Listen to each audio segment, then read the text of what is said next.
maadaama isagu uu yiri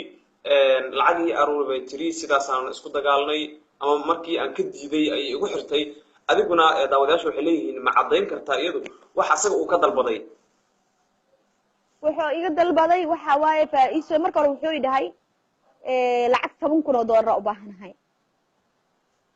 ani 10,000 meela ka keena ma lihi waxaan dhahay 10,000 dollar intee ka keena waxaan isku dagaalan number 1 taas waaye Canada rabaa inaan aado